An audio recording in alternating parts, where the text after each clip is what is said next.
सिनेमासृष्टीमध्ये आज VFX आणि computer ग्राफिक्सचं तंत्र इतकं प्रगत झालंय ना, की प्रत्यक्ष कलावंत आणि त्यांचे डुप्लिकेट्स फारच कमी जोखीम उचलत असतात.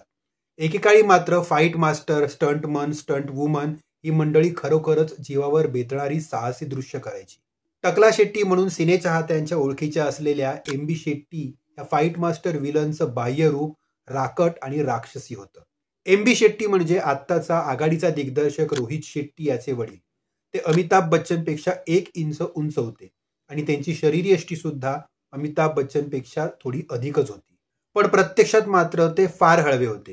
हे कदाचित जास्त कोणाला माहीत नसेल. याबद्दल सांगायचं झालं तर एक किस्सा नक्की आठवतो. तर ब्रिजमोहन सदना दिग्दर्शित बॉम्बे 405 माइल्स या चित्रपटामध्ये शत्रुघ्न सिन्हाचा बॉडी डबल मनसूर उडी मारतो आणि मागे स्फोट होतो असा एक स्टंट सीन होता. शेट्टी फाईट मास्टर होते. त्यांच्या उजव्या हाताला कॅमेराला क्लू देणारा माणूस आणि डाव्या हाताला स्पोर्टवाल्याला क्लू देणारा माणूस उभा होता.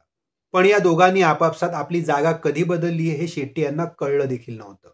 मनसूरने उडी मारल्यानंतर आधी कॅमेरा सुरू होण्याच्या ऐवजी स्फोट झाला आणि त्यात तो होरपळून मरण पावला. शेट्टी यांनी या अपघातासाठी स्वतःला जबाबदार मानलं, स्वतःला घरात कोंडून घेतलं, ते दारूच्या आहारी गेले आणि अवघ्या एकाच वर्षात लिव्हर फेल्युअरमुळे त्यांचा अंत ओढवला. शेट्टी कशामुळे मृत्यूकडे ओढले जात आहेत हे माहीत असूनही घरातलं कोणीही त्यांना वाचवू शकलं नव्हतं. एका हळव्या मनाच्या फाईट मास्टरने अपघाताने झालेल्या दुर्घटनेला स्वतःला जबाबदार मानलं आणि त्या एका अपघातामुळे 2 बळी गेले. एक म्हणजे बॉडी डबल मनसूर आणि दुसरा फाईट मास्टर शेट्टी.